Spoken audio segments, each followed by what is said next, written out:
আসসালামু আলাইকুম গাইস। আজকে আমাদের অ্যারাবিক ডিপার্টমেন্ট থেকে ইফতারে পার্টি রয়েছে, দেখতে পাচ্ছেন। এখানে আমার সহপাঠী আসিফ এবং আমার সিনিয়র দাদারা সকলে কাজ করছে। এই পেঁপে, তরমুজ, ওয়াটারমেলন, এই সব কিছু। এটা আমার একটা সহপাঠী, ইনি খুবই আর অবদান রয়েছে কাজে আজকে। তারপরে চলুন আমরা জেনে আমাদের বড় ভাইয়ের কাজ।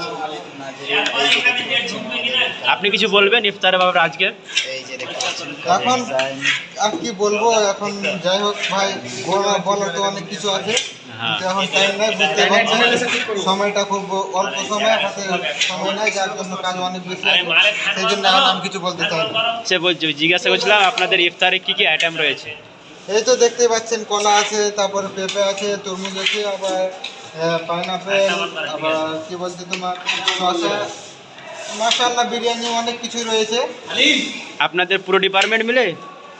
হ্যাঁ, ডিপার্টমেন্ট, শুধু অ্যারাবিক ডিপার্টমেন্ট যাকে বলা হয়। ও আচ্ছা আচ্ছা। তো আপনাদের প্রফেসর অ্যাটেন্ড করবে আজকে ইফতার পার্টিতে? ইনশাআল্লাহ তাদের তো করার মানে ইয়ে আছে, আচ্ছা। আশা আছে, এখন দেখা যাক কি হয়। আপনারা কার কাছে জিজ্ঞেস করছি আপনারা কতটা আশাবাদী যে আপনাদের প্রফেসর অ্যাটেন্ড করবে আজকে ইফতার পার্টিতে? আমাদের 90% আশা আছে যে স্যারেরা আসবে, এবং 10% হয়তো কোনো যদি কাম থাকে, ব্যতিক্রম কারণের জন্য যদি না আসে, সেটার ব্যাপার আলাদা। আচ্ছা আচ্ছা, থ্যাংক ইউ, ধন্যবাদ।